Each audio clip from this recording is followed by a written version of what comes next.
The reason why the first of the Hermetic Principles is mentalism. It's so core to understanding all the rest. Each stacks on each other. And when you realize that, then you start realizing that every experience that you have is not just happening to you, it's actually happening for you. Whether you're conscious of it or not is up to you. You may not be aware of it until later on. And we just think that the world's happening to us. Oh my gosh, something bad happened. Oh, life is difficult. Woe is me. I'm a victim, blah, blah, blah. Well, or you can look at it differently and say, what is my you inverse or my subconscious mind, the lens through which I'm seeing the world, trying to teach me? My higher self trying to project back to me so that I will come to that realization. You know, you could go to school for years and years and years and study the didactics, but until you experience it in some sort of a role play that you believe is actually real, you haven't really fully learned it. And so often people will say, well, what does all this stuff mean? You know, how does this help or save the whales? Or how does this save deforestation or whatever? Well, if you actually study further into this, you'll realize that what we judge will just continue to be projected back to us. So in a way, when you start to really go down this rabbit hole of, okay, I'm going to be an advocate for this, that, or the other thing, by your own judgments of those things. Especially advocate against. Yeah, exactly. You will only perpetuate those things. It's the hammer and nail situation. And that comes out of all of this, you know, understanding of the Hermetic Principles. And I think that's why it's so powerful for me. But one thing I want to mention also, when you ask who is Thoth and who is Hermes. Hermes, you can learn a lot about him also. So there's several books. Kybalion is one. It's excellent, by the 3 initiates. I love it. And you can listen to it on YouTube. It's fantastic.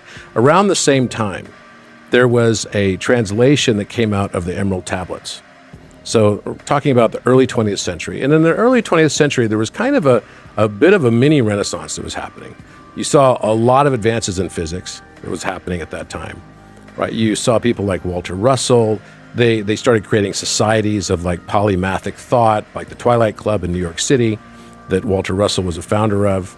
And I'm excited because I'm going to probably go and speak at his university in Virginia here in the next few weeks or so. But basically there was this small little mini kind of, I'd say right around the turn of the century up until probably around, the crash in 1929. There was this really interesting time happening. It was kind of the roaring 20s, and there was a very different philosophy and thought. Art was also exploding at that time. And what you find during that period of time is that people were going through these sort of expansions. So you hear about also, leading up into that late 19th century, like Helena Blavatsky, and Rudolf Steiner and other people that were kind of luminaries during this period of the world. And there was this expansion going on. So one of those things that came out of this was not only the work by the 3 initiates and the Kybalion, but also the Emerald Tablets of Thoth. Now, Emerald Tablets have been around for a long time, but there were different translations of it. This was a channel translation that was done by a guy by the name of Dorial.